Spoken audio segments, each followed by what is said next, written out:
ओ ज्ञानतिमिरन्दस्य ज्ञानाञ्जनशलाकया चक्षुरुन्मिलितं येन तस्मै श्रीगुरुवे नमः। श्रीचैतन्यमनोभीष्टं स्थापितं येन भूतले स्वयं रूपा कदा मह्यं ददाति स्वपदान्तिकं।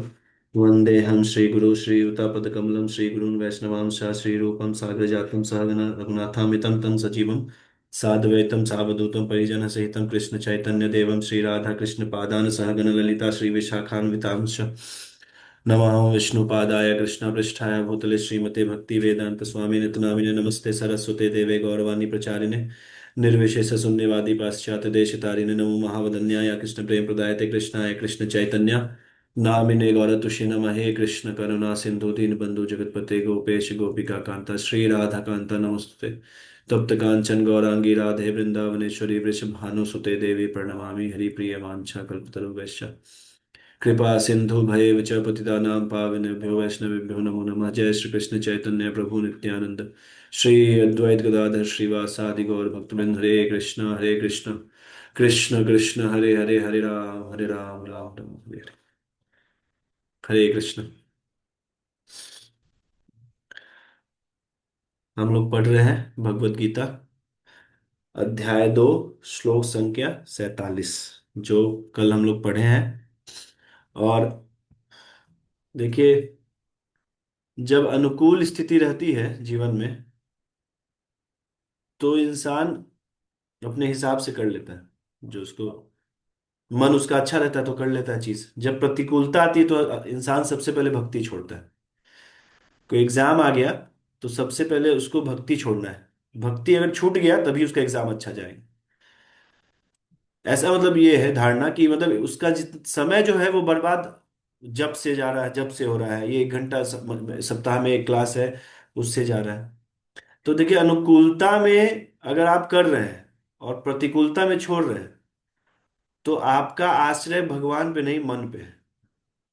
आपका मन अगर कर रहा है, जैसे मान लीजिए किसी को कुछ फायदा हो गया तो मन अच्छा है, भोग मिल गया तो मन अच्छा है, और अच्छा मन से खूब जप करेगा, आंख से आंसू भी निकलेगा, पूरा मजा आएगा उसको। और लेकिन जब प्रतिकूलता आती है जीवन में तो तब आपका क्या एक्शन होता है ये देखा जाता है। असली स्वभाव उस समय पता चलता है जब आदमी क्रोध में रहता है या निराशाजनक स्थिति में रहता है, तब उसका असली स्वभाव देखा जाता है।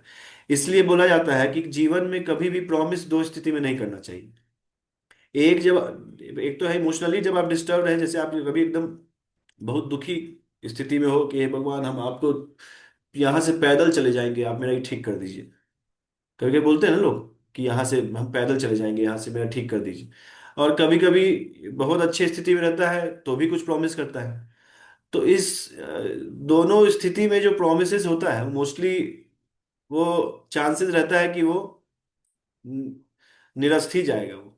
ऐसा नहीं है कि उसका कोई कुछ वैल्यू रहता है उस चीज में। तो इसलिए जब प्रतिकूलता आती है जब जीवन में, तो भी आश्रय भगवान का ही रखना चाहिए। अनुकूलता में अगर आपको, अभी हम लोग इसके बारे में पढ़ेंगे आज की भक्ति जो जनरली हम लोग देख रहे हैं वो क्या है। तो हम लोग कल जो पढ़ रहे थे वो था कि दूसरे अध्याय का 47 श्लोक था, 47वां श्लोक था। हम लोग स्क्रीन इसको शेयर करते हैं।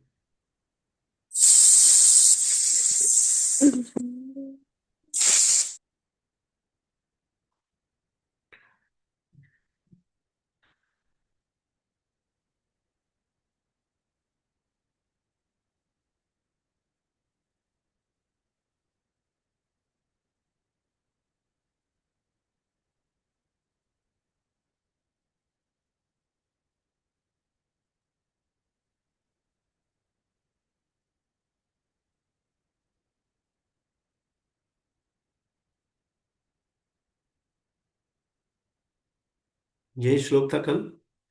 कर्मण्यवाधिकारस्ते माँ फलेषु कदाचन माँ कर्म फल हेतुर्भु माते संगोस्त कर्मणि।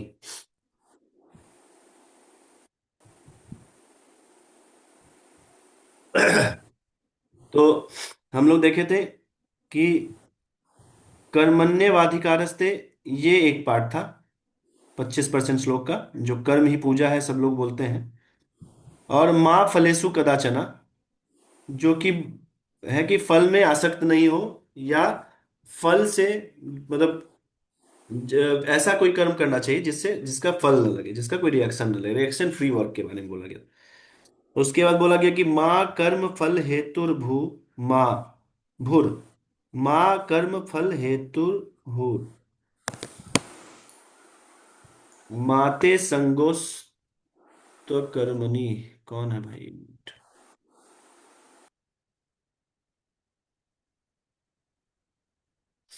हम्म, माते संगोस्त मतलब माँ कर्म फल हेतु, हेतु भी नहीं समझना है अपने को, ये भी नहीं समझना कि हम कारण है इस फल के, जो फल मिला कर्म करने पे उसका कारण हम है, ये भी नहीं ये भी नहीं समझना चाहिए। और माते संगोस्त कर्मणि मतलब तुम्हारा कर्म न करने में भी आसक्ति हो। जीवन में भी प्रतिकूलता मेरे चल रहा है, तो सर थोड़ा सा तबीयत 2-3 दिन से खराब चल रहा है। तो क्या है कि इसमें देखिए, एक पार्ट ये हुआ, दूसरा पार्ट ये हुआ, तीसरा पार्ट ये हुआ, चौथा पार्ट ये हुआ। अब देखिए, एक का 4 से संबंध है और 2 का 3। देखिए, इस श्लोक को आपको इसका धारणा बनाना है, क्योंकि ये अगर आप समझ लेंगे ना, तो ही आप जीवन में जो भी कर्म कर रहे हैं उसका प्यूरिफिकेशन कैसे कर सकते हैं। जो जजमेंट हम लोग लेते हैं, हर समय एक डाउट क्रिएटेड रहता है कि क्या धर्म के हिसाब से क्या सही है क्या गलत है। तो ये सब कुछ आपका एक तरह से क्लियर हो जाएगा कल के क्लास में। और उसके बाद जो है आगे का क्लास, तो 2 क्लास है उसका, जो लोग इसको अच्छे से नोट्स बना के चिंतन करते हुए पढ़ना है इसको। तो इसलिए हम इसको बार बार बता रहे हैं कि जो पहला जो है इस श्लोक में, जो 4 चरण दिया गया है उसमें एक ये है, दूसरा ये पार्ट है, तीसरा ये, चौथा ये, तो एक का 4 से रिलेशन है। देखिए, ही कर्म पे ही अधिकार है इसमें बोला गया। और कर्म ऐसा नहीं, कर्म नहीं करने से आसक्त नहीं होता, मतलब कर्म करना है। तो एक तो हुआ कर्म करना है पॉजिटिव वे में, और एक ऐसा नहीं है कि कर्म नहीं करना है, मतलब कर्म करना है। तो पहला और ये चौथा जो है रिलेटेड है। और दूसरा क्या है कि फल में भी तेरा अधिकार नहीं है, दूसरे में फल में भी तेरा अधिकार नहीं है। और तीसरे में क्या है, कर्म फल का जो है तुमको हेतु भी नहीं बनना, कारण भी नहीं बनना है, अधिकार भी नहीं है और तुम उसको कारण भी नहीं बनना है। मतलब जो आप जो प्रोसेस कर रहे हैं, जो कर्म का जो आप रीजन बन रहे हैं, वो भी आपको नहीं बनना है। और जो कर्म का फल मिल रहा है उसको भी आपको नहीं भोगना है। तब वो रिएक्शन फ्री वर्क होगा। देखिए, मोस्टली क्या है कि हम लोग रिएक्शन फ्री वर्क के बारे में क्यों बात कर रहे हैं, क्योंकि ये जो जीवन है हमारा, जो पुनरपि जननम पुनरपि मरणम वाला जो कॉन्सेप्ट है, ये इसीलिए है क्योंकि हर बार कुछ न कुछ इच्छा रह जा रहा है, तो इसीलिए पुनर्जन्म होता है। ये कॉन्सेप्ट है वेद का। तो अभी क्या है कि ऐसा कोई वर्क, ऐसा कोई, अब ये भगवान ये भी बोले कि काम भी करना है। तो अब क्या है कि ऐसा कोई काम करना है जिसमें कोई रिएक्शन जिसका ना बने। अब लोग को लगेगा कि यार कैसे कैसे हो सकता है, तो हम लोग कल डिटेल में इसको पढ़े थे। आज आपको कुछ हम पार्ट बताते हैं। जैसे क्या है कि पहले तो हम लोग अभी इसको बात कर रहे हैं निष्कामता के बारे में। देखिए, आज जो क्लास होगा वो 2 पार्ट में होगा। एक तो आप थोड़ा सा निष्कामता के बारे में समझे कि कामना रहित कैसे हुआ जाता है और क्यों होना है कामना रहित। इच्छाएं जो है वो क्यों मैटर करती हैं। तो सबसे पहले आप समझिए कि जो हमारा सबसे हाईएस्ट गोल है, जो हाईएस्ट गोल है हमारा, वो है भगवत प्रेम। भगवान का प्रेम मिल जाए, भगवान का धाम मिल जाए, मोक्ष मिल जाए, जो भी आप जिस भी स्थिति में अभी आप वो समझिए कि है कि हमको मोक्ष मिले या भगवान के धाम हम जाएं। ये जो जन्म मृत्यु के चक्र से है, इससे निकलते हुए भगवान के धाम जाए। वेद में भी 4 पुरुषार्थ बोला गया है ना। उसमें पंचम पुरुषार्थ भक्ति को बोला गया है। मतलब चारों पुरुषार्थ मतलब नए कर्म। हम लोग जो नए कर्म करते हैं उसका उद्देश्य 4 पुरुषार्थ होता है, है ना। क्या क्या है? काम, अर्थ, लो लाभ, मोक्ष, ऐसे है ना 4 पुरुषार्थ। पं-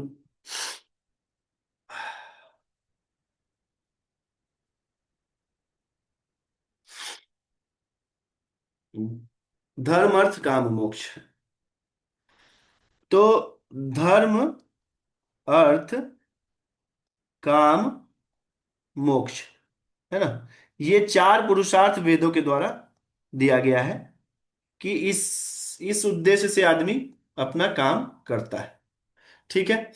पंचम पुरुषार्थ, इन चारों का से भी ऊपर पंचम पुरुषार्थ भक्ति को दिया गया। ये हम आपको लास्ट कुछ क्लासेस में हम आपको प्रूव किए हैं कि भक्ति क्यों पंचम पुरुषार्थ, और वेद के द्वारा ही भक्ति कहा गया, किया गया, निष्कामता के साथ भगवान का सेवा। तो भक्ति पंचम पुरुषार्थ है। ठीक है। अब जो बहुत ही ऊंचे संत लोग होते हैं, वो, उनके रामचरितमानस का भी एक ये है कि अर्थ न धर्म न काम रुचि, गति न चहुओ निर्वाण। मतलब ये, न धर्म चाहिए, न अर्थ चाहिए, न काम चाहिए, न मोक्ष चाहिए, जन्म जन्म रति राम पद, यह बरदानु न आन। मतलब ना मुझे धर्म चाहिए, न लाभ चाहिए, ना ही धन चाहिए, ना ही मैं मोक्ष चाहता हूं, मोक्ष की भी इच्छा नहीं रखता हूं। मुझे तो इतना ही वर चाहिए कि मैं बार बार जन्म लूं, और हर जन्म जन्म में मेरी मति सिर्फ प्रभु की चरणों में रत रहे। अर्थात मुझे सिर्फ प्रभु भक्ति का वर दो। मतलब अगर आपका ये इच्छा हो गया, तो भी आपका काम बन जाएगा। मतलब अर्थ न धर्म न काम रुचि, गति न चहु निर्वाण, जन्म जन्म रति राम पद, यह बरदानु न आन। तो इसलिए अब ये इच्छाएं को क्यों हम लोग इतना बल दे रहे हैं, क्योंकि जो ये बर्थ एंड जो डेथ, बर्थ एंड डेथ का जो साइकिल है, ये जो साइकिल है, ये हमारा सबसे बड़ा इसमें योगदान क्या है? इच्छाओं का, मतलब कामनाओं का। इसको एकदम धीरे आराम आराम से समझते जाइए, सिंकिंग भी करना है। देखिए, वेद का चार पुरुषार्थ बोला गया, और ये चार पुरुषार्थ और पंचम पुरुषार्थ भक्ति है। और भक्ति का अगर इच्छा भी है, तो वो इच्छा प्यूरिफाइड है। ये तुलसीदास जी भी लिखे, और बहुत जगह आगे भी हम लोग पढ़ेंगे इसको, कि क्यों इच्छाएं को ही प्योर करना है, आपको अपना इच्छा ही प्योर कीजिए। ये ही अगर हमारा अभी टारगेट होना चाहिए। तो क्या है कि कामनाओं और इच्छाओं की वजह से ही हमारा जन्म, और ये जो बार बार जो है, ये जो जन्म मृत्यु जो हो रहा है, ये इसी का परिणाम है। जब तक कामना रहेगी, तब तक क्या है? पुनरपि जननम पुनरपि मरणम, पुनरपि जननी जठरे शयनम, यह संसारे बहु दुस्तारे, कृपया पारे पाही मुरारे। कि पुनः जन्म, पुनः मृत्यु, पुनः मां के गर्भ में रहना होगा। संसार की इस प्रक्रिया को पार करना वास्तव में कठिन है। हे मुरारी, कृपया अपनी अहेतुकी की दया से मेरी रक्षा करें। ये जो चक्र है वो कभी नहीं रुकेगा, कब? जब तक कि इच्छाएं नहीं रहेंगी। अब क्या है कि देखिए, इसको समझिए, अब हम लोग का जो स्थिति है क्या है, इसको समझिए। हम लोग को लग रहा है कि हम लोग भक्ति कर रहे हैं। तो देखिए, जो स्थिति है हमारा, वो क्या है? भगवान और भोग, मतलब इंद्रिय तृप्ति। ठीक है। दो चीज होता है, साध्य और साधन। साध्य जिसको प्राप्ति करना है, और साधन जिससे प्राप्ति करना है।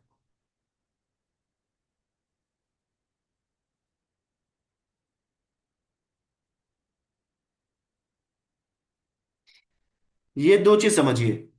साध्य क्या है? डेस्टिनेशन। और साधन क्या है? वे। क्या हम लोग साधन, जैसे जाना है वृंदावन, तो साध्य क्या हुआ? वृंदावन जाना, वृंदावन पहुंच जाना। और साधन क्या हुआ? कार हुआ। अलग अलग साधन है, कभी कार हुआ, कभी ट्रेन हुआ, बस हुआ। कुछ लोग पैदल भी जाते हैं, कुछ लोग साइकिल से जाते हैं, कुछ लोग बाइक से जाते हैं। तो ये साधन हुआ। मतलब जिससे उस चीज को प्राप्त किया जाए उसको साधन कहते हैं, और जो प्राप्ति करना है उसको साध्य कहते हैं। ये दो चीज समझ लीजिए। अब हमारा स्थिति क्या है कि हम लोग क्या किए हैं? भगवान को साधन बनाए हैं। और साध्य क्या है कि नहीं? ये स्थिति हमारा, कि साधन भगवान है, और साध्य क्या है? भोग है, इंद्रिय तृप्ति हमारा साधन, साध्य बनाए हुए हैं। जबकि होना क्या चाहिए? होना चाहिए साध्य भगवान हो, और साधन सारी इंद्रियां हो।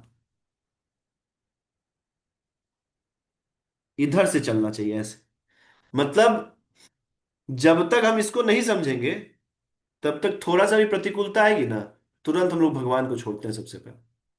क्योंकि साध्य नहीं माने ना उसको, उनको हम लोग साधन माने, और साध्य का जब पूर्ति नहीं हुआ तो साधन को छोड़ दिए।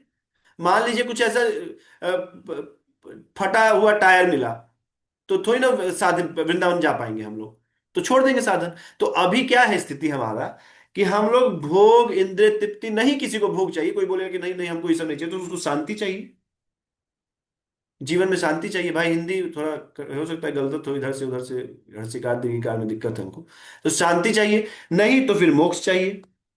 बोले हमको धन नहीं चाहिए, हमको या शांति से रहना है, तो फिर वो भी इंद्रिय तृप्ति हुआ। क्योंकि साध्य होना चाहिए भगवान, एम होना चाहिए भगवान, मतलब भगवान का धाम जाना, मोक्ष प्राप्त करना, या मोक्ष भी नहीं, मोक्ष से भी ऊपर भक्ति प्राप्त करना। मतलब अगर साधन है, अगर साधन हम लोग बना लिए अपने सारे फैसिलिटीज को, चाहे वो कार हो, आपका बड़ा घर हो, है ना,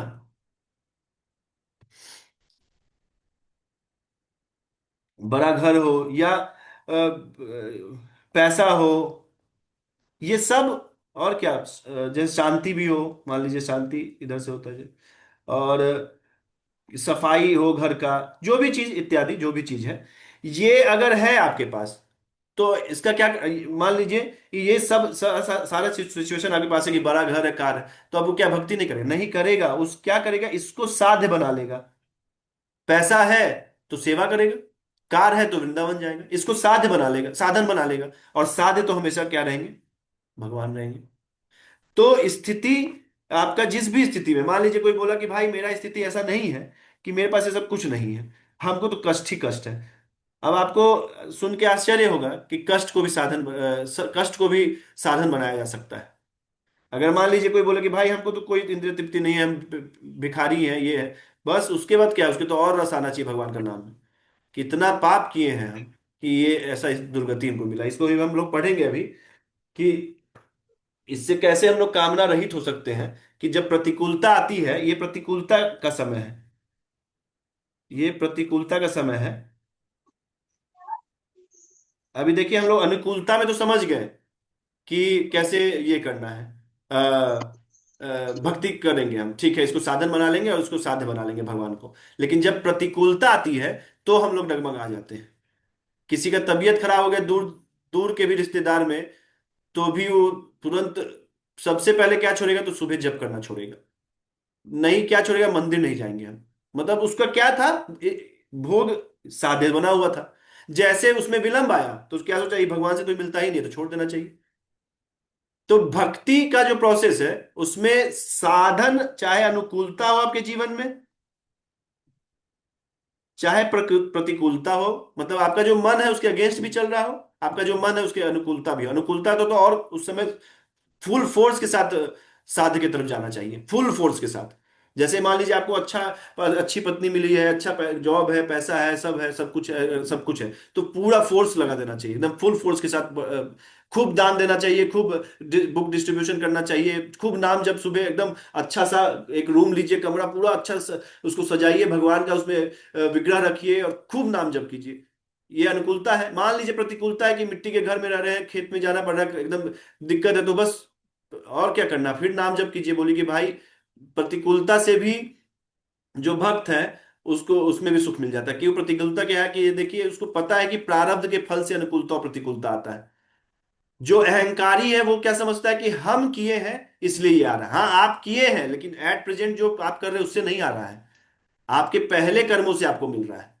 आप किए हैं, इसमें नो डाउट, कि जो कर्म का जो ये कॉन्सेप्ट है, हम आपको इसको इस कॉन्सेप्ट को धीरे धीरे समझिएगा, क्योंकि पूरा जो ये है हमारा अध्यात्म जो है, इसी पे टिका है। अब देखिए, संचित कर्म रिजर्वायर होता है कर्मों का, ठीक है। प्रारब्ध जो है, उसमें से कुछ पार्ट को निकाल के, इस जीव जो एकदम फल देने के लिए, एकदम जो आम नहीं होता, टपक जाता है, एकदम टपकने के लिए एकदम तैयार है वो, तो वैसा कर्म जो ऑलरेडी हमको फल देना है, प्रारब्ध। तो प्रारब्ध से क्या आता है? सिचुएशंस, अवस्था, स्थिति। ठीक है। जैसे हार, जीत, लॉस, गेन, जो भी चीज है। ठीक है। अब कोई, ये थोड़ा सा, चलिए इसको आगे बताएंगे, लेकिन डीप है कि अब कोई बोले कि अब सिचुएशन से उसको सुख और दुख हो रहा है, तो ये उसकी मूर्खता है। अब हम इसको आगे धीरे धीरे आप समझेंगे, अभी समझाएंगे तो आप लोग मन उद्विग्न हो जाएगा, तो इसलिए रहने दीजिए। इतना समझिए कि संचित है, उससे कुछ फल जो प्रारब्ध इस जीवन में मिलना है, वो इस जीवन का मिला है प्रारब्ध, और इससे सिचुएशंस आया है, जीवन का जो सिचुएशंस आता है। ठीक है। एक तो हुआ ये प्रारब्ध वाला पार्ट, इसको आप याद रखिए, प्रारब्ध। ठीक है। दूसरा है पुरुषार्थ, नए कर्म जो हम लोग करते हैं, जो अभी हम लोग रिएक्शन करेंगे अपना जीवन में, उसको पुरुषार्थ बोलते हैं। अब ये क्या है, ये संस्कार पे बहुत डिपेंड करता है।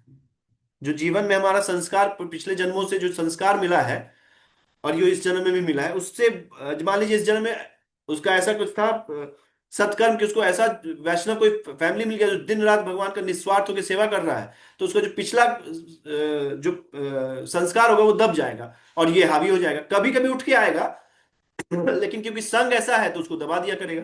तो ये पुरुषार्थ जिससे हम लोग नए कर्म करते हैं, तो क्या दो चीज हम आपको बताएं, एक बताएं प्रारब्ध, एक बताएं पुरुषार्थ, दो चीज बताएं। देखिए, एक बार ऐसे पढ़ लीजिए, थोड़ा सा बुद्धि लगा के। हम लोग को जब नौकरी चाहिए जहां से पैसा मिलता है, हर एक चीज उसमें लगा देते हैं, दिन रात एक कर देते हैं। एक बार बुद्धि लगा के शांत मन से इस कॉन्सेप्ट को समझ लीजिए, कर्म वाले कॉन्सेप्ट को। ये और भी, इससे और भी डीप है, वो हम बता नहीं पाएंगे आपको, लेकिन हम आपको बता रहे हैं कि इतना भी अगर आप समझ लेंगे ना, तो जो मिनिमम जो कंफ्यूजन लाइफ में जो चल रहा है ना, आपको वो बहुत कुछ ऐसे ही खत्म हो जाएगा। तो प्रारब्ध से स्थिति आया, और ये क्या हुआ, हम लोग जो अभी करंट कर्म कर रहे हैं, और पास्ट कर्म से प्रारब्ध आया। इतना समझ गए आप लोग? ठीक है। अब देखिए, जब अभी कोई नया, जैसे कुछ अभी कोई प्रारब्ध से कुछ सिचुएशन आया, जैसे हम लोग अपना जो कर्म है, जैसे कोई एग्जांपल आप लीजिए, हम आपके बेसिक लाइफ से लेना चाहते हैं। जैसे मान लीजिए कुछ आप अभी एग्जाम दिए, मान लीजिए, तो एग्जाम दिए। अब आपका पुरुषार्थ क्या है कि इस स्थिति में आपको रखा गया है, तो फुल डेडिकेशन के साथ आप कर्म कीजिए। एग्जाम का जो सिलेबस है उसको खूब तैयारी कीजिए, खूब सर्च कीजिए, जो भी है आपका सिलेबस क्या है, कहाँ से पढ़ना चाहिए, सब खूब खूब रिसर्च कीजिए इसमें। रिसर्च करने के बाद आप एक कर्म किए। ठीक है। अब इसका रिजल्ट आया फेल।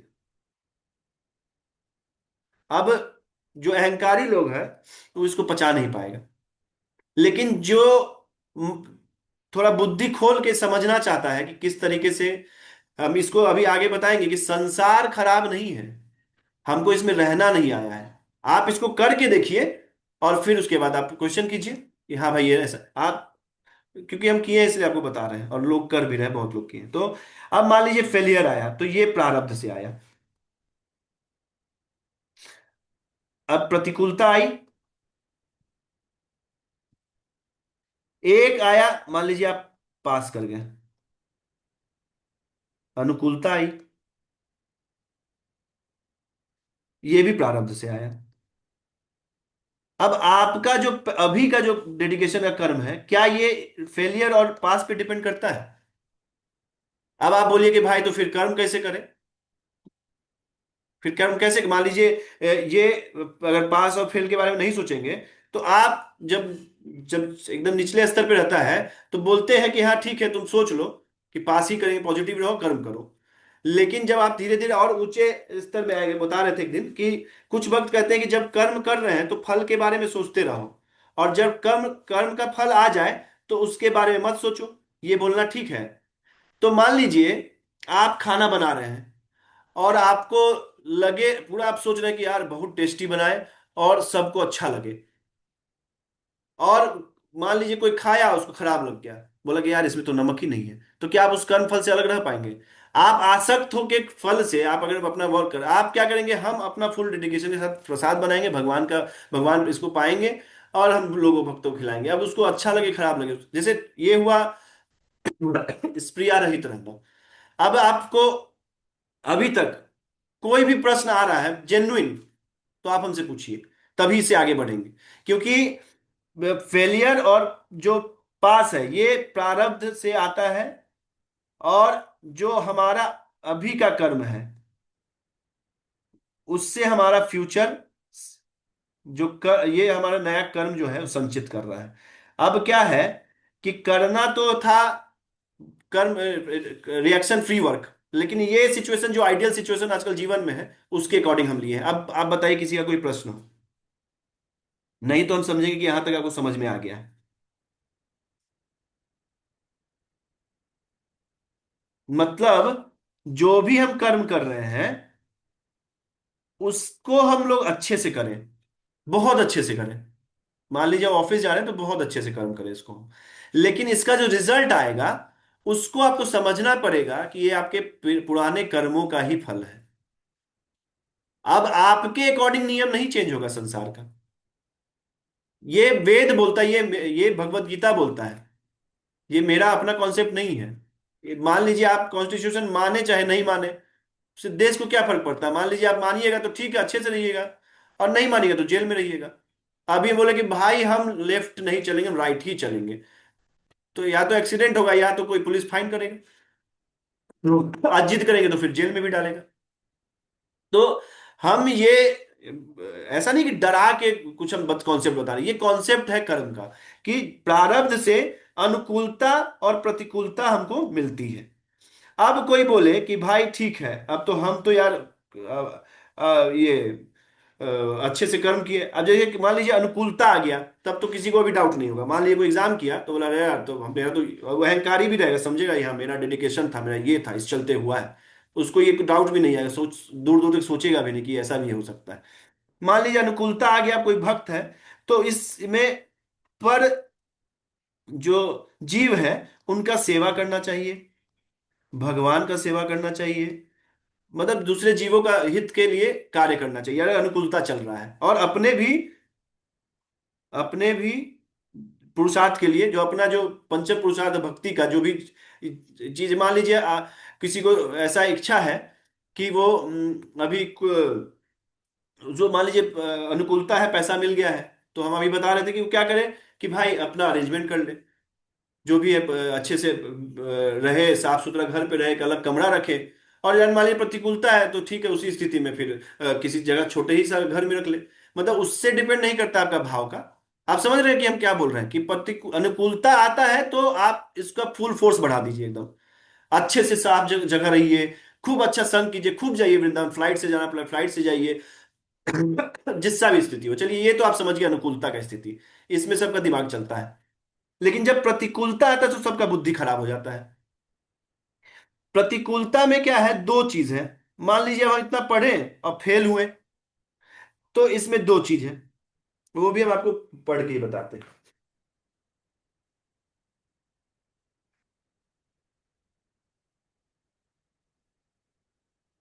हाँ, एक तो है कि देखिए पुराना जो आपका पाप है या जो विकर्म जो हम लोग किए हैं वो कटता है, वो कम होता है। जैसे मेरी दादी माँ हमको बचपन में बोलती थी कि दो पोटली दिए हैं भगवान, एक पोटली में सुख है, एक पोटली में दुख है।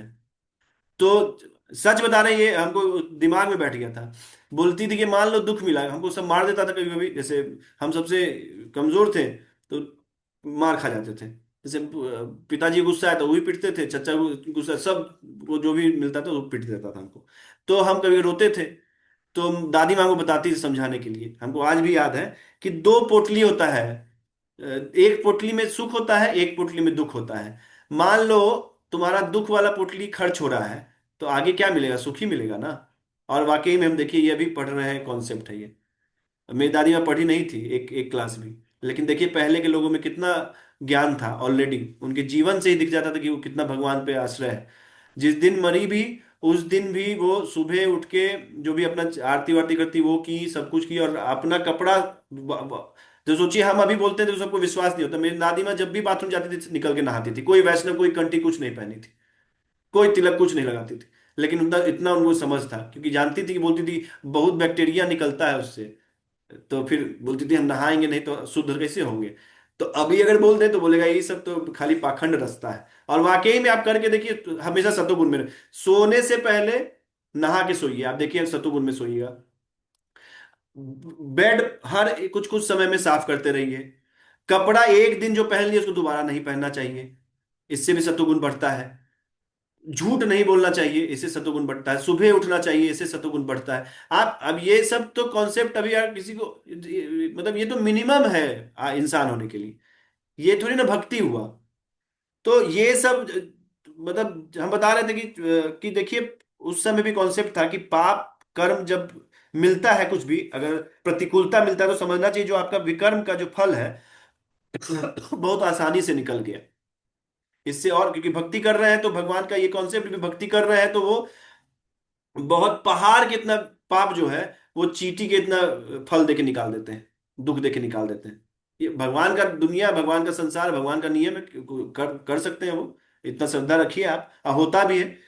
तो ये जो पाप और विकर्म जो आपको प्रतिकूलता मिला, तो ये घटा, ये निगेटिव में गया, तो अच्छा है आगे कम मिलेगा। पहला तो ये समझना चाहिए। दूसरा है कि इससे क्या है, चेतना भी शुद्ध होता है। आप कभी करके देखिएगा, जब आपको तबीयत खराब है, करके देखिएगा आप कि एकदम मन नहीं है हमको आज क्लास करने का, एकदम मन नहीं आज जब करने का। और तब जो लोग किए हैं, अभी रिसेंटली हम देखे हैं कुछ लोग कर रहे हैं, तो उनका चित्त जो है वो बहुत तेजी से शुद्ध होता है, बहुत तेजी से शुद्ध होगा। प्रतिकूलता में भी भगवान पे आश्रय रख लीजिए आप देखिएगा श्रद्धा कितना बढ़ जाता है। इसीलिए कभी कभी जो नॉर्मल लोग हैं ना उनको भक्त पागल दिखते हैं। ये स्थिति क्योंकि वो ये सब कुछ साधन जो है ये करके वहां तक पहुंचे हैं। इसको भी तो साधन बोलते हैं।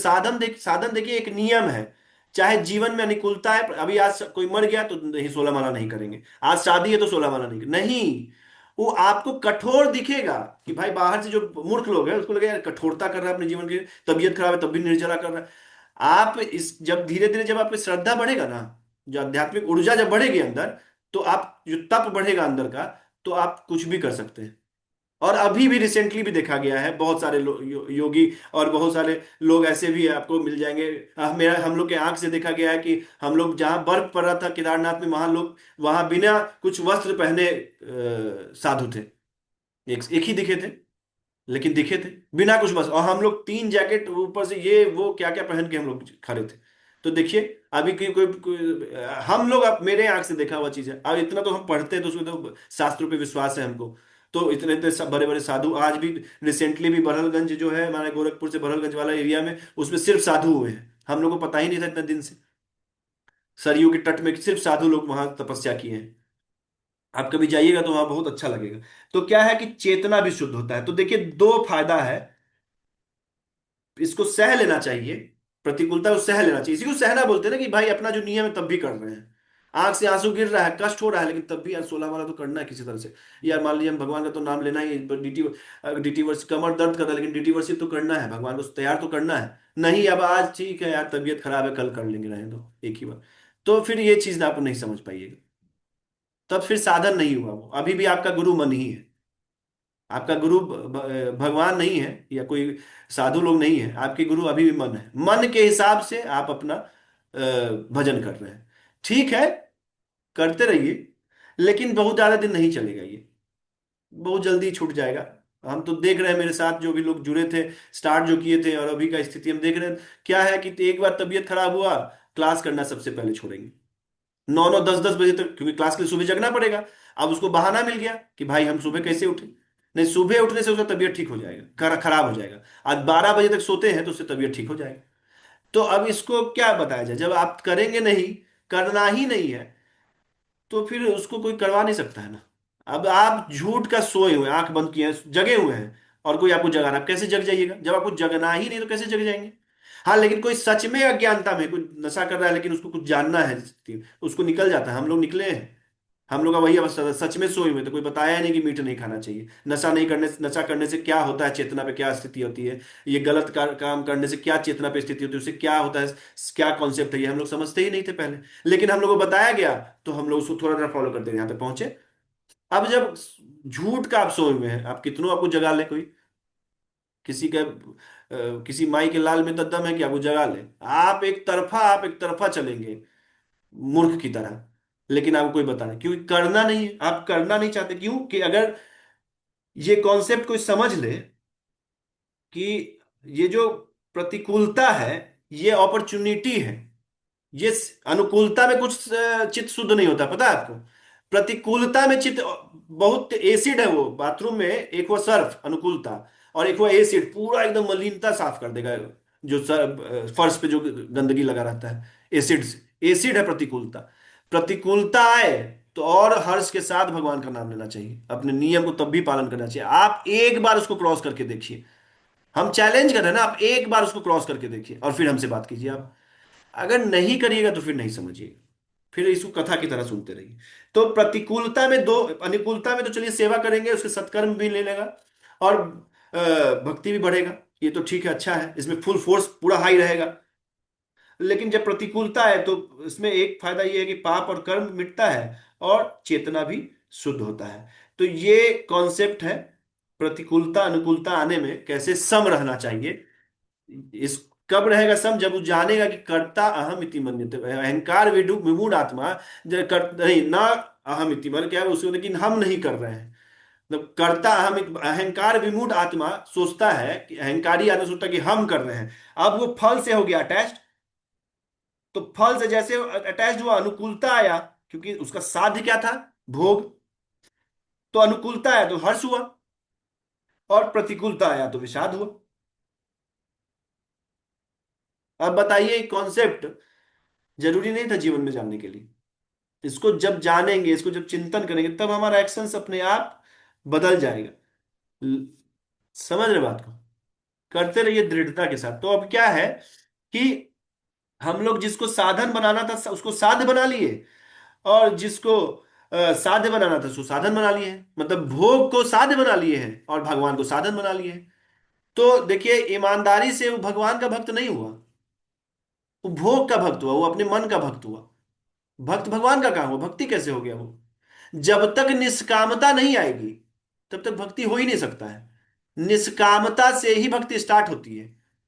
अभी कुछ दिन पहले एक भक्त हमको बोल रहे थे कि भगवान को नहीं बोले तो और किसको बोले? तो भगवान जब मान गए हैं, जब हम मानते हैं भगवान है, तो उनको पता नहीं होगा आपको क्या चाहिए, क्या आपके लिए सही है, क्या गलत है। इसका मतलब आप उनके कैपेसिटी पे डाउट कर रहे हैं। बोलना पड़ जाए तो फिर क्या भगवान हो?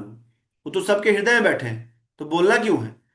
आप अपना भाव रखिए कि सब तो भिखारी की तरह आपको मांग रहा है आपसे, हमको आपसे आपका बस प्रेम चाहिए और कुछ मत, कुछ नहीं चाहिए। आप बस हमको मेरी तरफ देख लीजिए एक बार। एक ये है, सुन लीजिए, रस आएगा थोड़ा।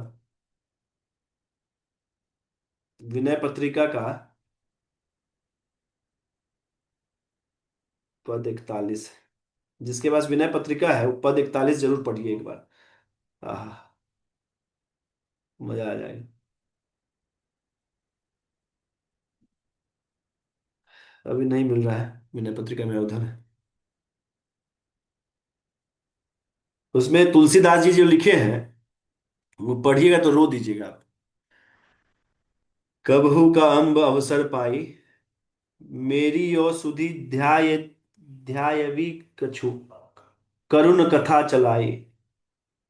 तब जब खोज लिए तो खोज ही लेते हैं।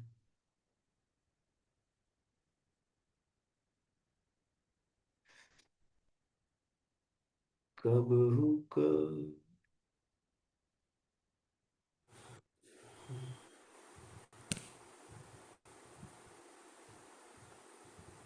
हाँ, इसमें है कि राधा, ये सीता जी से तुलसीदास जी प्रार्थना कर रहे हैं कि मेरा जो अर्जी है थोड़ा भगवान पे लगा दीजिए। तो बोलते हैं कि जानकी जग जननी जनकी किए वचन सहाय, तरे तुलसीदास भवनिधि, तरे तुलसीदास भवनिधि, नाम गुण बन गाई। कथावाचक लोग ऐसा ही करते हैं, बीच बीच में अपना सुर भी लगाते हैं, तो हम भी सीखे हैं थोड़ा नहीं। इसलिए हम इसलिए गाते हैं कि आपको शास्त्र से लगाव हो। कि देखिए, तुलसीदास जी का आप अगर पढ़ेंगे, 41वां पद नहीं है किसी के पास तो देखिए, शास्त्र खूब खरीदना चाहिए, चाहे आप पढ़े चाहे नहीं पढ़े। अब आप बोले कि आप मूर्ख है, आपको जिस भी संस्था का खरीदना, जहां से भी, देखिए शास्त्र को विलुप्त नहीं होने देना है। हम तो खूब खरीदते हैं, और खरीदना चाहिए। देखिए बहुत सारे प्रिंटिंग प्रेस बंद हो रहे हैं, पता है आपको?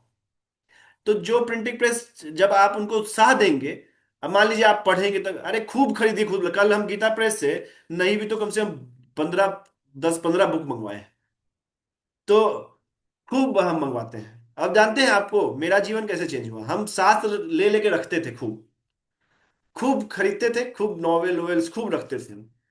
और एक दिन ऐसा ही मन कर गया पढ़ने का, जब दुख आया। आर्थ अर्थात तो ज्ञानी जिज्ञासु, तो जो आदमी इस चारों में, इस कैटेगरी में आता है, उसको तुरंत भक्ति प्राप्त हो जाता है। कैसे? आर्थ, जिसको पैसा चाहिए उसको भी भगवान के पास जाना चाहिए, पैसा ही मिल जाएगा। आर्थ अर्थात तो जिसको कष्ट है, ज्ञान के लिए और जिज्ञासा के लिए, चार लोग भगवान के पास जाते हैं। तो अब जो, चलिए इस अब टॉपिक से हट रहे हैं, लेकिन हम बता रहे हैं कि इनको पद को पढ़िए, इतना प्रार्थना है भगवान से कि हम इतना करुणा कीजिए भगवान, मतलब किशोरी जी, कि भगवान मेरा कष्ट जब सुने, उनको जब मेरा कष्ट सुनाई दे तो मेरी तरफ एक बार देख ले खाली। तो कब होगा जब आप, करुणा कब उठेगा? जब सही में आपके जीवन में प्रतिकूलता आएगा। अनुकूलता में आप उस तरह से नहीं पुकार सकते। जिस तरीके से प्रतिकूलता में आप भगवान को पुकार सकते हैं, अनुकूलता में नहीं पुकार सकते। अगर प्रतिकूलता आ रहा है तो एकदम सुखी अनुभव करते हुए समझ लीजिए कि आपको एक, ये है शॉर्टकट मिला है। जैसे एक गाइड नहीं मिल जाता था हम लोग को तैयारी करते वक्त, वैसा ही है प्रतिकूलता। अब इसको कोई समझेगा नहीं, हम तो समझ रहे हैं भाई थोड़ा बहुत। तो प्रतिकूलता का ये स्थिति होता है।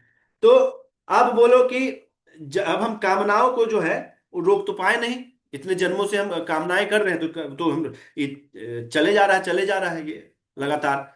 तो इस पे तुलसीदास जी कहे हैं, हम तो जगह जगह से खोजे हैं आज, कल परसों में।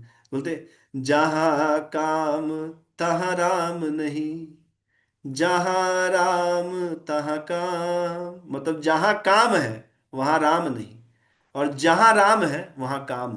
भोग नहीं हो सकता है जहां भगवान है। देखिए भोग, अब ये बोले यार तो क्या करें हम, फटा फुराना उसका इसका ये संदर्भ नहीं है कि आपको बोला कि आप एकदम भिखारी की तरह रहिए। अरे उद्देश्य भोग नहीं रखना है, मिल जाएगा आपके प्रारब्ध से जो मिलना है। आप सोचिए एक्सीडेंट नहीं हो तो घर में रहें, तो नहीं होता घर में एक्सीडेंट। आप सोचिए नहीं, ट्रेन से नहीं जाएंगे, ट्रेन में एक्सीडेंट होता है, तो क्या बाइक पे नहीं होता, कार पे नहीं होता है, एरोप्लेन पे नहीं होता है? कहां कहां से बचिएगा? तो ये दर्शाता है कि आपको प्रारब्ध से जो स्थिति मिलना है वो मिलेगा। और उसको अनुकूल प्रारंभ स्थिति मतलब क्या? अनुकूलता प्रतिकूलता, तो अभी हम लोग पढ़े कि दोनों में कैसे व्यवहार करना है। तो अब क्या इसी संदर्भ में बोला गया कि जहां काम तहां राम नहीं, इच्छा नहीं करना है उनको किसी भी चीज का। अन्य अभिलाषिता शून्यम ज्ञान कर्म नावृतम, मैंने अन्य किसी भी अभिलाषा से शून्य। अनुकूल्यनु कृष्णानु, है ना एक एक चिन्ह। चलिए वो बाद में देखेंगे, ये तो लंबा हो जाएगा। चल, तो इसमें बोले कि तुलसी कबहू कही रही सके, रवि रजनी एक ठाम। जैसे सूरज जहां है वहां अंधेरा नहीं हो सकता है, और जहां राम है वहां काम नहीं हो सकता है। ये एनालॉजी है। सूरज राम जी है, कृष्ण, विष्णु, जो भी आपको भगवान मानना है। और अंधेरा क्या है? काम है। जहां भगवान का भक्ति आ गया वहां इच्छा नहीं रहता है फिर कि हमको ये मिल जाए वो मिल जाए, जो मिले वही सही। सुख और दुख का परिभाषा, इच्छा के अनुसार हो जाए तो सुख, इच्छा से विरुद्ध हो तो दुख। और भगवान का ही इच्छा से सब हो रहा है, तो उन्हीं का इच्छा अपना इच्छा बना ली, तो हमेशा प्रति अनुकूलता ही दिखेगा आपको। समझ रहे बात को? गहरा है लेकिन समझना पड़ेगा आपको, तभी आप भक्ति में आगे बढ़ पाएंगे। इसको बार बार सुनिए, क्वेश्चन है खूब पूछिए, झूठ का मत सोए रहिए। सोना है तो सो जाइए, तब उठा दिया जाएगा। लेकिन झूठ का मत सोइए, करिए, नहीं मिले आंसर तो फिर क्वेश्चन कीजिए। और ये यही हो सकता है ना, इससे ज्यादा और क्या हो सकता है। मान लीजिए हम नहीं करेंगे कि 4 जगह हम सोशल मीडिया पढ़ रहे हैं या न्यूज़पेपर पढ़ रहे हैं, तो हर जगह अभी हम आपको दिखाएंगे क्या सनातन धर्म को बता रहा है। एक बाबा है, वो ऐसे ऐसे ऐसे नाच रहा है, ऐसे ऐसे उसको कुछ हो रहा है, तो उसको सनातन, और कम से 5,000 लोग पीछे बैठे हुए हैं। तो वो नहीं, नहीं, शास्त्र पढ़ना चाहिए। देखिए कर्म का कैसा है, अभी आगे पढ़ेंगे। जो सिद्ध लोग होते हैं उनका क्या व्यवहार होता है। तो जो ये पढ़ा होगा उसको कोई बहला सकता है, कोई फुसला सकता है कि भाई ये भगवान है, या आदमी को, रामपाल अभी जेल से निकला उसको भगवान मान के बैठा हुआ सब, और उसको उसको भगवान की तरह देखता है सब। यहाँ गुड़गांव और हरियाणा में तो एकदम हाल, पंजाब में एकदम एकदम स्थिति खराब है, एकदम स्थिति आप जितना देखिए। ये ठगी जो हो रहा है मोस्टली, अब तो बिहार तक आ रहे हैं, वो हरियाणा वाले लोग बिहार में भी आ रहे हैं अब अभी। तो इसीलिए इस्कॉन क्या है, जगह जगह संकीर्तन, भगवत गीता जगह जगह इसीलिए बांटता है, खूब बांटता है, कि यार कोई पढ़ ले एक लाइन भी ना तो उसको समझ में आएगा कि इसमें कुछ तो है, तुरंत किसी के बात पे नहीं आएगा। उसको पता है कि हाँ इसको जानना है तो हम पढ़ लेंगे, भगवत गीता है, रामचरितमानस है, रामायण है, हमारा ग्रंथ है। उसके उसको भी बहुत ही सिंप्लीफाइड फॉर्म में बहुत सारे ग्रंथ निकलते हैं, उनको देना चाहिए। तो ये किया करना चाहिए, किया जा सकता है। देखिए अब आप बोलिए कामनाएं तो रहती हैं, तो भगवान क्या है। देखिए आप समझे हम कहाँ से आए हैं, हम लोग कहाँ से आए हैं। हम लोग आए कि पहले तो बताए जीवन का उपलब्धि क्या था, भगवत प्रेम, भक्ति मिले। और भक्ति क्यों नहीं मिल रहा है, क्योंकि वासनाएं हैं, कामनाएं हैं हमारे, कामनाएं खत्म करना है। क्योंकि कामनाएं नहीं खत्म करेंगे तो राम जी नहीं मिलेंगे। यहां तक हम लोग अभी पहुंचे हैं इतना देर में। इस बीच में हम लोग आपको प्रारब्ध और इसका भी बताए थे। इस कामनाएं क्यों रहती है कि काम और क्रोध को भगवान जो है वो सबसे बड़ा दुश्मन बताए। काम और क्रोध को भगवान 3.37 भगवत गीता के तीसरे अध्याय के 37वें श्लोक में बोले, काम ऐसा क्रोध ऐसा रजोगुण समुद्भव महासनो महापापमा विद्धयेन मिह वैरिणम। हे अर्जुन, यह काम ही है जो भौतिक राग के संपर्क से उत्पन्न होता है और बाद में क्रोध में बदल जाता है, और यही इस संसार का सर्वभक्षी पापी शत्रु है। जो काम है और जो क्रोध है ये शत्रु बताए हैं भगवान, सबसे बड़ा शत्रु बताया गया है। लेकिन डाउन द लाइन जब भगवान बोलते गए हैं आगे, तो तीसरे अध्याय में, तो तीसरे ही अध्याय के 33वें श्लोक पे भगवान बोले कि सिर्फ काम ही हमारा शत्रु है, क्रोध को छोड़ दिए हैं। क्यों भाई, क्यों क्रोध को छोड़े हैं। क्रोध तो ऐसा है, अब सुनिए महाभारत से, कल यही हम आपको बता रहे थे कि क्या क्रोध शत्रु नहीं है। क्रोध तो प्रत्यक्ष चांडाल है। व्यक्ति नहीं क्रोध, व्यक्ति नहीं, क्रोध चांडाल होता है। किसी व्यक्ति में अगर हम ही है ऐसे बैठे हुए हैं, हम ही में क्रोध आ जाए तो देखिए चांडाल हो जाता है आदमी, कुछ से कुछ करता है क्रोध में। जो उसको नहीं करना है वो सब चीज कर लेता है। क्रोध ऐसा, क्रोध को चांडाल बोला गया है। अब बोला क्रोध कितना विनाशकारी है ये समझना है तो महाभारत में शुक्राचार्य और देवयानी का जो संवाद है उसको सुन लेना चाहिए। बहुत ध्यान से सुनिए आप लोग, एकदम कंसंट्रेशन यही रखिए। उससे आपको इस चीज का जो है ना क्लियरिटी एक बार आ जाएगा। ये इतना टफ क्लास हम हर नहीं है भगवत गीता में, आगे और अच्छा अच्छा क्लास भी है। कोई व्यक्ति अगर सैकड़ों वर्ष तक लगातार दान दान करे, तप करे, यज्ञ करे या शुभ कर्म करे, कब तक, हजारों वर्षों तक, ये सब करे, वो दान भी करे, तप भी करे, यज्ञ भी करे, शुभ कर्म भी करे, और पुण्य प्रकट करे, मतलब पुण्य उससे सारा कुछ करने से, मिलने से पुण्य मिला। और कोई एक व्यक्ति ये निश्चय कर ले कि किसी भी परिस्थिति में क्रोध नहीं करेगा। वो बस ये प्रण ले ले कि भाई किसी भी परिस्थिति में हम क्रोध नहीं करेंगे। समझ रहे, दो चीज है। एक व्यक्ति कैसे, कौन है, जो 1,000 वर्षों तक दान किया, तप किया, यज्ञ किया, शुभ कर्म किया, अनादि अनादि मतलब हजारों हजारों साल तक ये किया है। और एक आदमी बस प्रण ले लिया है कि किसी भी अवस्था में हम क्रोध नहीं करेंगे। तो पता है ये जो है, ये इसको इंटू आप जब 16 करेंगे तब ये मिलेगा, मतलब 16 गुना ज्यादा इसमें फल मिलता है। हजारों साल तपस्या कर, ये शास्त्र बोलता है। सोचिए क्रोध कितना चेतना को दूषित करता है, वो कितना साल आपको पीछे ले जाता है क्रोध। क्रोध मन को एकदम उद्विग्न कर देता है, आपका अवस्था को हजारों साल पीछे ले जाता है।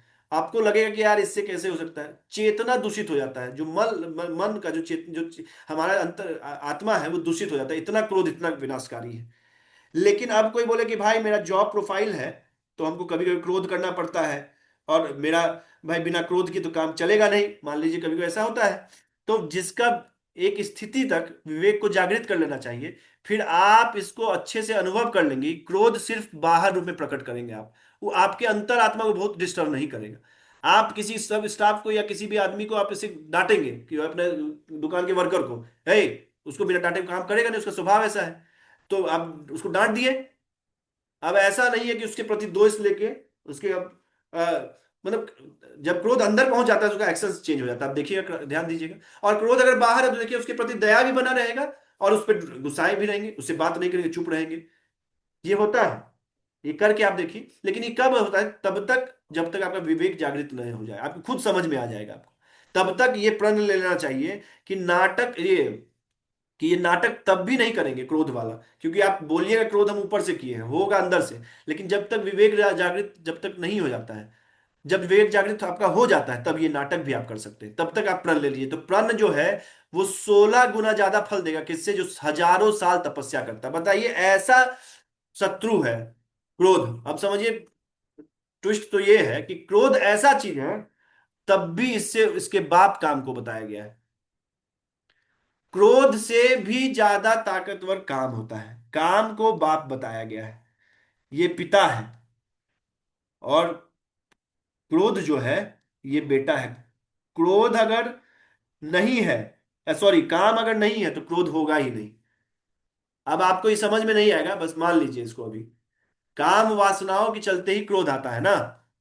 आप अगर काम, अब आप बोलेंगे कि भाई इच्छाएं तो रहती हैं, क्योंकि ध्याय, अब देखिए जब जीवन, जब बोला कि ऐसा इसलिए क्योंकि भगवान ने बताया है कि केवल काम पे नियंत्रण कर ले लोगे तो क्रोध पैदा होगा ही नहीं। कैसे? अब देखिए, मान लीजिए हमारा बुद्धि जो है, जैसा संस्कार है, जैसा संग है, उससे क्या हुआ, और हम भगवान भगवान के चिंतन को छोड़ के भोग का चिंतन किए। अब ये स्टेप है, देखिएगा इसको ध्यान से सुनिएगा। इसको दूसरे अध्याय का 62वां और 63वां श्लोक आप खोल सकते हैं अगर है तो आपके पास, और नहीं तो बस ध्यान से सुनिए आप। हाँ।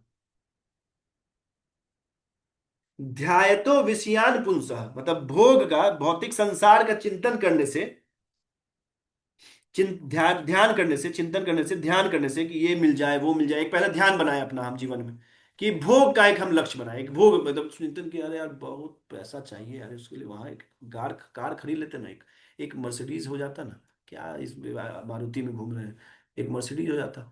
तो इस चिंतन बना पहले। अब क्या है कि उसी समय आपको बुद्धिमानी से रोक देना चाहिए कि क्या होगा, पूरा भजन नष्ट हो जाएगा, जीवन पर्यंत हमको यही करना पड़ेगा, और ये जीवन भी खत्म, लोग भी खत्म, परलोक भी खत्म, एक मर्सिडीज के लिए क्या कर लेंगे मुझसे। तो ऐसा ऐसा बहुत तरह की चीज, बहुत तरह वासना आती है। अब आपका स्थिति अलग अलग होगा, सबका अलग अलग वासना होगा। किसी का ये भी वासना होगा कि भाई मेरा एक वृंदावन में एक अच्छा सा खेत रहे। अब बोले सत्वगुण का वासना, ये तो सत्वगुण हुआ, लेकिन वासना हुआ, ये संसार का ही वासना, भजन से लेना देना नहीं है इसको। तो जैसे ये आएगा आप क्या करेंगे, उसमें लग जाएंगे उसको अर्जने के लिए। तो जैसे ये भोग का चिंतन आया पहले, तो पहला स्थिति ये होता है, ध्यायतो विषयान पुंसः संगस्तेषु उपजायते। इससे आसक्ति जो है, इंद्रिय विषयों का चिंतन करते हुए मनुष्य की उसमें आसक्ति उत्पन्न होती है। अब इसका जैसे चिंतन किए, इसमें आसक्ति उत्पन्न हो गया। अब किसी चीज का बार बार चिंतन कीजिए, देखिएगा उसका आसक्ति हो जाता है, लगता है यार मिल जाता तो मिल जाता, मिल जाता। तो चिंतन के स्तर पे उसको काट देना चाहिए। ये हम बहुत बार किसी को समझा रहे थे तो उसको समझ में आया कैसे काटते हैं, कैसे काटते हैं। ये काट देना चाहिए, चिंतन आया उसी समय काट देना चाहिए। समझ रहे बात को, कि चिंतन के स्तर पे हम भोग को काट, लेकिन अब जब चिंतन पे कोई नहीं काटा, तो उसका अब हो क्या गया, अब हो गया आसक्ति। अब उसको कोई समझाए तो उसको समझे में ना आए कि भाई नहीं होगा कुछ, इससे नहीं होगा, तुम समझो अरे क्या कर रहे हो फल, अरे नहीं इसको मिल जाता तो क्या हो जाता, इससे कोई ऐसा थोड़ी ना हम कोई पाप कर रहे हैं। तो शास्त्र में विहित, शास्त्र में लिखा हुआ कर्म है, तो कोई चोरी कर नहीं रहे हैं, तो अपना कमा रहे हैं, खा रहे हैं। तो अब उसको समझा नहीं पाएंगे, अब तो हो गया उसका आसक्ति। अब क्या है, संगात संजायते कामा, और ऐसी आसक्ति से अब इच्छा उत्पन्न होती है। भोग का चिंतन हुआ, उससे हुआ आसक्ति, आसक्ति से हुआ काम। संगात संजायते कामा, कामात क्रोधो अभिजायते। अब क्या हुआ, इसी से क्रोध उत्पन्न हुआ। अब उसको अगर मिल जाए, नहीं मिले कोई भी, अभी मान लीजिए हम अपने बेटा का बहुत अच्छा स्कूल में एडमिशन करना है, ये तो कोई गलत बात नहीं है, लेकिन किसी तरीके से उसका एक आदमी का ना पहुंचने से उसका हो जाए एडमिशन, तो किसी को लग जाएगा उसको रोकने में कि नहीं पहुंचे, स्कूल नहीं पहुंचे, उसको लेट हो जाए, मनाने लगेगा, नहीं कुछ कर सकता, मनाने लगेगा भगवान से, हे भगवान उसको नहीं आना चाहिए, वो आ जाएगा तो उसका एडमिशन नहीं होगा। समझ रहे हैं, इसमें कोई पाप तो नहीं है, कोई क्रिया में भी नहीं, आपको कुछ गलत नहीं है, इंटरनल मैटर है, तो क्या ये सही है? नहीं सही है। कैसे? अब जब अगर मान लीजिए वो पहुंच गया, तब देखियो कैसे तिलमिला जाएगा, इधर से उधर दौड़ेगा, ये क्लासरूम से हम देखे हैं ना, इसलिए मेरे को याद आ रहा है। तो देखिए, पहले तो भोग, अब भोग क्या है कि बेटा अच्छा स्कूल में पढ़ेगा, चार जगह बताएंगे भी तो, और अच्छा जगह स्कूल नहीं है ये वाला ये, तो भाई अच्छा जगह पढ़ेगा, अच्छा खूब कमाएगा, खूब हमको सेवा करेगा मेरा। जिसको ये नहीं रहेगा कि उसको सिर्फ संस्कार दे दे, तो उसको इतना कष्ट होगा, वो तो उसके हाथ में है, संस्कार देने तो उसके हाथ में है। क्या जरूरी है ऐसे, मर रहा है अभी, हमको हम लोग को पैरवी आता है, यहाँ जहाँ बैठे हैं हम वहाँ खूब पैरवी आता है। हम स्थिति देखते हैं तो मन करता है इस ये तो जीवित ही बेकार है। मतलब 50-50 साल का है, लेट बच्चा पैदा हुआ है, 50 साल का है, और एडमिशन कराना है उसको नर्सरी के एलकेजी में, और 4 लाख रुपया देने के लिए तैयार है, लेकिन और स्कूल 20 लाख मांग रहा है। तो उसके लिए पूरा होम मिनिस्ट्री, तो ये मिनिस्ट्री दौड़ रहा है इधर से उधर, है यहाँ गुजरात में कहाँ बैठा हुआ है वो, और वहां से यहां पैरवी करा। देखिए स्थिति क्या है, ये कैसे हुआ? भोग का चिंतन पहले किया हो कभी, वहां से उसको उससे आसक्ति हुआ, और आसक्ति से फिर इच्छा उत्पन्न हुई, इच्छा नहीं पूर्ण होगा तो क्रोध होगा। तो कामनाएं तो रहेगी। अब मान लीजिए आप बोले भाई कामनाएं तो रहेंगी, कामनाएं तो हटा नहीं सकते, तो जीवन कैसे चलेगा? तब है उस पे अभी, और हम इसमें इसमें और स्टेप आगे बढ़ा लेते हैं, सुन लेते हैं कि क्रोधाद भवती सम्मोह, क्रोध से सम्मोह होता है। अब देखिए उसको समझ में आ रहा है सही गलत क्या है, उसको समझे में खत्म हो जाएगा, जैसे क्रोध आएगा ना तो उसको सही सम्मोह हो जाएगा, उसको मोह उत्पन्न उसको सही विवेक अविवेक का उसको ज्ञान नहीं रहेगा। तो क्रोधात भवती सम्मोह, सम्मोहात स्मृति विभ्रम, अब इससे क्या होगा, उसका स्मृति विभ्रम हो जाएगा। अब क्या है कि क्रोध से पूर्ण मोह उत्पन्न होता है, और मोह से स्मरण शक्ति खत्म हो जाती है। जब स्मरण शक्ति भ्रमित हो जाती है तो बुद्धि नष्ट हो जाता है, तो इससे क्या होता है, बुद्धि नष्ट हो जाता है। अब देखिए कि समझिए कि जिसको बुद्धि को अपने बचाना है, तो कहां से स्टार्ट कर लेगा अपना बात? चिंतन से।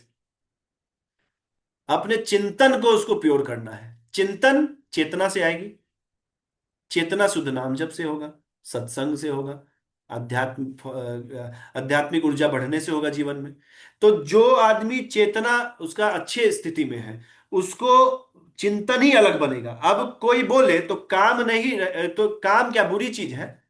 मतलब इसका काम हम इतना निकृष्ट चीज बता दिए, मतलब काम बुरी चीज है? बोला नहीं, काम बुरी चीज नहीं हो सकता है, क्योंकि ये अगर काम नहीं होगा तो फिर संसार नहीं होगा।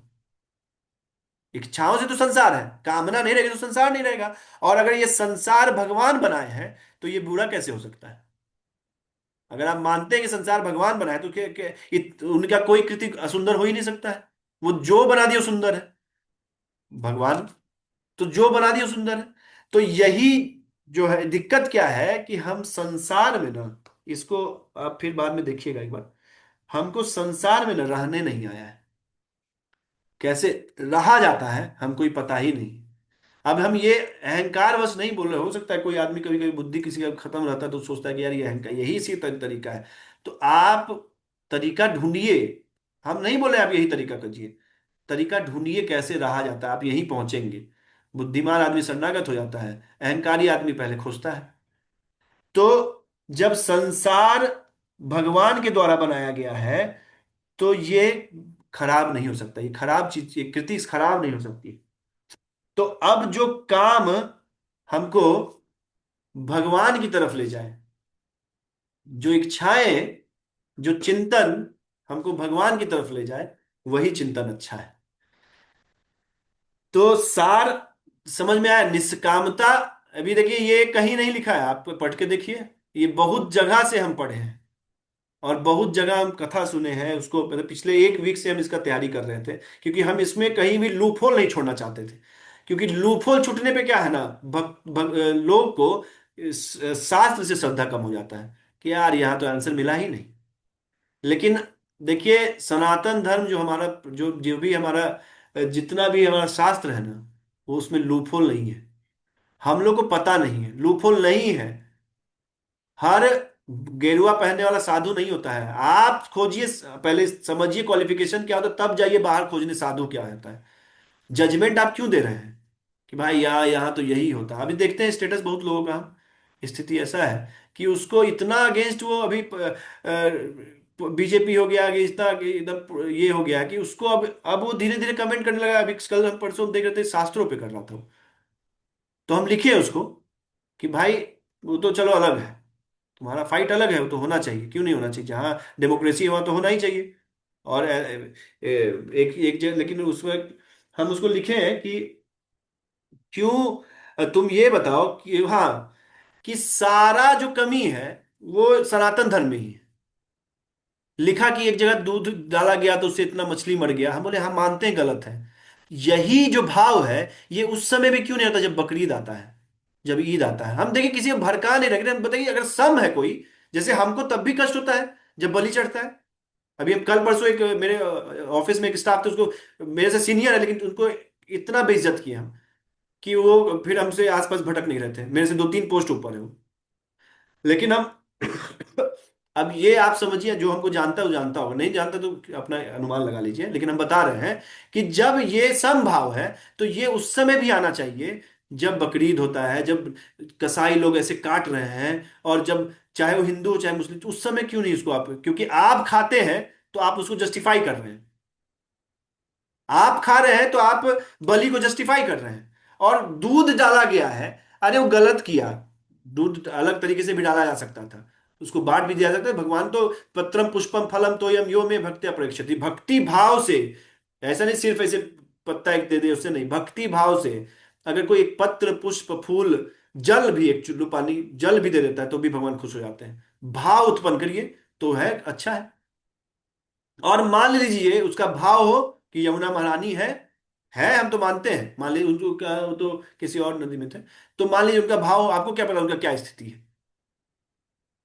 हम लोग तो गंदा पानी पी लेते हैं, आपको जिसको गंदा लगता है, राधा राधा कुंड में जाइए, हम लोग पी उसको जल से आचमन करते हैं हम लोग, जो गए हैं मेरे साथ देखे हैं। और जो नए नए लोग जाते हैं उसको बहुत हिचकिचाहट होता है। गुरु महाराज मेरे, वो नाली ऐसा यमुना, उसमें नहा लेते हैं।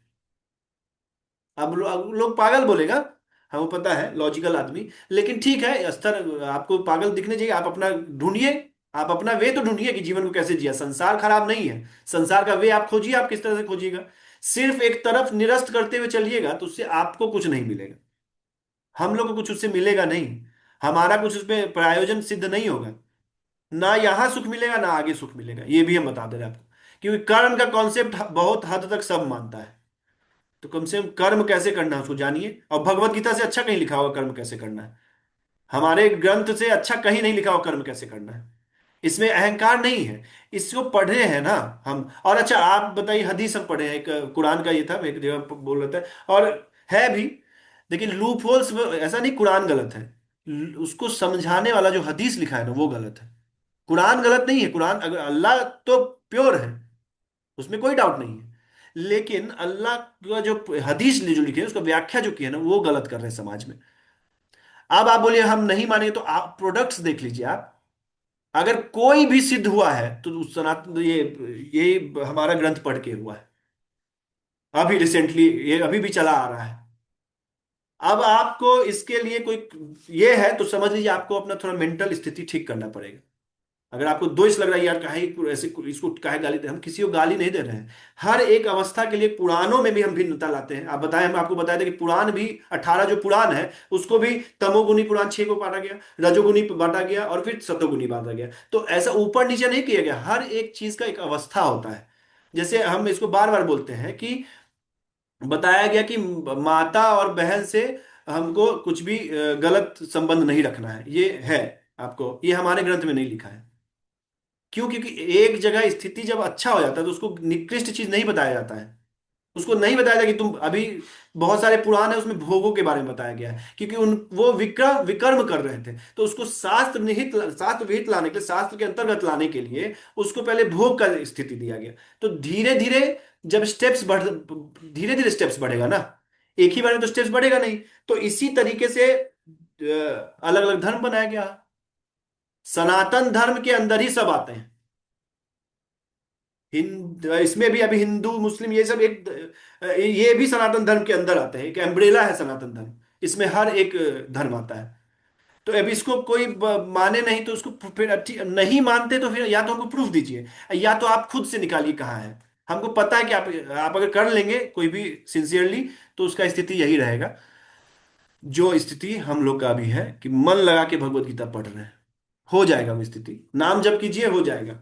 क्या विकास सर, स्थिति क्या था आपका? ये था ना कि हेलुसिनेशन है, ये आपका क्वेश्चन था, वो ये क्वेश्चन भूलते नहीं, और बात सही है कि यार किसी चीज को बार बार नाम जप कीजिए तो उसका हेलुसिनेशन, अब कुत्ता कुत्ता बोले तो कुत्ता नहीं होने देगा, लेकिन आप करके देखिए, आप 3 दिन से ज्यादा नहीं कर पाइएगा। लेकिन हरे कृष्ण महामंत्र आजीवन 900 100 करोड़ बार आदमी नाम ले लेता है, तब भी उसको संतुष्टि नहीं होता है। अब ये बुद्धि कैसे लाए? उसको अभी लॉजिकली तो दोनों सेम हुआ, हरे कृष्ण महामंत्र भी सेम हुआ, कुत्ता कुत्ता कुत्ता बोलना भी सेम हुआ, लेकिन अब इसको कैसे समझे? जो किया उसको समझा, लॉजिकली क्या है, दोनों सेम है। समझ रहे बात को? तो इसको, अध्यात्म को करने से ही बात बनता है, नहीं तो संसार में जैसे जी रहे हैं जीते रहिए, उसमें कोई दिक्कत तो नहीं है। एक लास्ट कॉन्सेप्ट हम आपको बस बताना चाहते हैं, उसके बाद हम क्लास को खत्म कर देंगे, थोड़ा सा लंबा हो जाएगा। देखिए, एक कॉन्सेप्ट और समझ लीजिए कि मनुष्य जीवन जो है ना, अभी सबसे पहला क्या, कर्मण्येवाधिकारस्ते, कर्म पे ही हमारा ये है, अधिकार है, बात सही, कर्म पे अधिकार है। मनुष्य योनि में ही कर्म को अधिकार बताया गया है। बाकी सारी जो योनियां हैं, यार स्पेलिंग हमको तो नहीं आता है, योनियां यही होगा जो, जैसे स्वर्ग हुआ, नर्क हुआ, कीट पतंग पतंग हुए, जितने भी जानवर हुए, ये एक योनि हुआ, इसको कर्म योनि बोलते हैं, इसको भोग योनि बोलते हैं। स्क्रीन नहीं आ रही है। Oh sorry.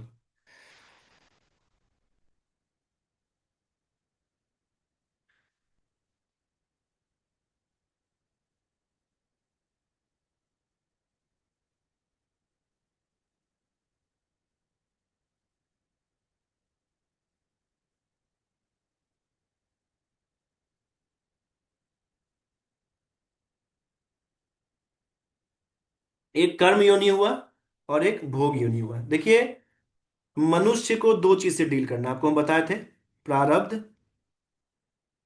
और पुरुषार्थ। पुरुषार्थ मतलब नया कर्म, ठीक है, ये दो चीज से डील करना है, ये सिर्फ प्रारब्ध को डील करेगा। देखिए, स्वर्ग भी है इंक्लूडेड, नर्क भी है, कीट पतंग जानवर जितने भी चीज, इसमें नया कर्म इंक्लूड नहीं होता है। अगर स्वर्ग में भी जो देवी देवताओं को बोला जाता है, तो जो मनुष्य योनि में है, उनको भोग प्रदान या कष्ट प्रदान करने के लिए देवी देवता वो कर्म करते हैं, वो भी भगवान की आज्ञा से करते हैं, तो वहां नया कर्म नहीं अर्जित होता है। ना ही कर्म योनि है, मनुष्य के सिवाय दूसरी कोई भी योनि नया कर्म करने के लिए नहीं है। ये जितना भी आप देखते हैं ना, जो आजकल बाथरूम उठा के घूम रहे हैं कुत्ता का, बाहर में पार्क में, वो कुत्ता का कर्म है कि उसको एक ऐसा करोड़पति मिला है, और उसका वो इंसान भी अपना नया कर्म भी अर्ज करके जा रहा है, और उसका प्रारब्ध भी है कि वो ये काम कर रहा है। क्या करता है कि एक पेपर में, एक हाथ में न्यूज़पेपर रखता है, एक हाथ में पन्नी रखता है, और कुत्ता को पकड़ा रहता है। तो कुत्ता क्या है, वो तो प्रारब्ध भोग रहा है अपना, उसका उसमें कोई नया कर्म नहीं है कि वो ऐसे बहुत वफादार रहा तो उसको अगला जन्म मनुष्य नहीं, वो प्रारब्ध है उसका, सेट है एक लिंक, एक प्रोग्रामिंग, कि उसको एक दिन एक करोड़पति आएगा, बाथरूम कराएगा, उसको हाथ में उठाएगा, पन्नी में रखेगा, फेंकेगा, ये उसका सेट है कि उसको इतना सेवा मिलेगा, कभी होगा पिछले जन्म में कुछ किया होगा। तो ये जानवरों का और अलग नर्क, और नर्क में कष्ट भोगने, स्वर्ग में भोग भोगने के लिए जाते हैं लोग, लेकिन वापस जब इसका पुण्य और ये क्षीण होता है तो वापस से मनुष्य योनि में ही आता है। और स्वर्ग में भी देवी देवताओं भी प्रार्थना करते हैं भगवान से कि हमको कर्म योनि मिले, कि हम फिर से कर्म करके आपके धाम आ पाए। हम इनसे भी, क्योंकि सुख, अगर कोई बोलता है सुख शांति हमको चाहिए, कष्ट मिटे तन का, ओम जय जगदीश हरे, वो जो है वो क्या है, भोग है। तो ये इससे भी ऊपर वो भगवान का धाम जाना चाहते हैं, मोक्ष प्राप्त करना, इस जन्म मृत्यु के चक्र से निकल के जाना चाहते हैं आगे। तो इसमें क्या है, प्रारब्ध भोग रहा है।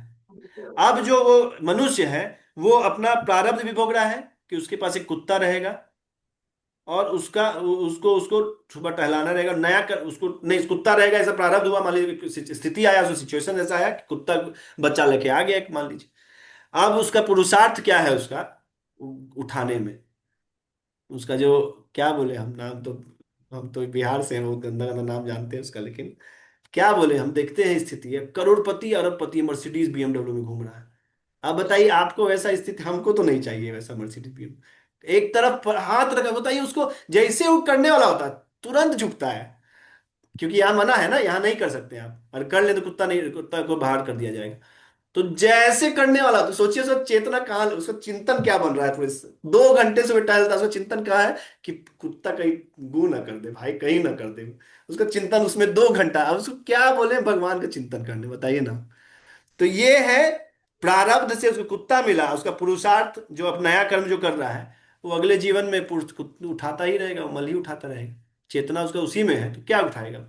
अब फिर अगर उठा रहा है कोई, तो बोल रहा है भाई मेरे साथ ऐसा हो रहा है, नहीं, प्रारब्ध से आपको ये मिल रहा है, जो भी आपका सिचुएशन, हमको ऐसी पत्नी मिली है, हमको पैसा नहीं है, नौकरी नहीं, ये प्रारब्ध से आपको मिल रहा है। पुरुषार्थ क्या है, कि धर्म, कर्म, धर्म अर्थ काम मोक्ष, और इससे भी पंचम पुरुषार्थ भक्ति। सिचुएशन चाहे कोई भी हो, करना हमको भक्ति ही। ये था एक कॉन्सेप्ट। अब आप बताइए कि थोड़ा सा तो क्लियरिटी आया होगा कर्म के कॉन्सेप्ट को लेके, और जीवन का बहुत आसान, ये बहुत ही इंपॉर्टेंट एक पार्ट होता है, जिसमें लोग पूरी तरह से कंफ्यूज्ड हैं और बहस जो करते हैं। इसलिए आपको कभी बहस करने का वो मन नहीं करता, क्योंकि उसका जो बेसिक कॉन्सेप्ट है वो नील है, तो उसको कैसे समझाया जाएगा फिर, कि क्या क्या किसको कर्म बोलते हैं, किसको। अब बोले कर्म ही पूजा है, कर्म ही पूजा है, तो उसको ये दोनों क्लास भेज देना चाहिए। कर्म ही पूजा है तो कर्म कैसा कर्म पूजा है, ये भी फिर उसको बताना चाहिए। लंबा क्लास हो गया, लेकिन जरूरी था। ये दो, एक श्लोक हम आज पूरे 2 दिन में लिए हैं, 2 ढाई घंटे में। अभी तो चाहे तो और भी है इसमें बताने के लिए, कि निष्कामता और कैसे कैसे आ सकता है। तो इसे बहुत चीज है और बताने के लिए, लेकिन फिर भी एनफ है आगे बढ़ने के लिए हम लोग को। चलिए रिकॉर्डिंग रोकते हैं। श्रीला प्रभुपाद की जय। 8:18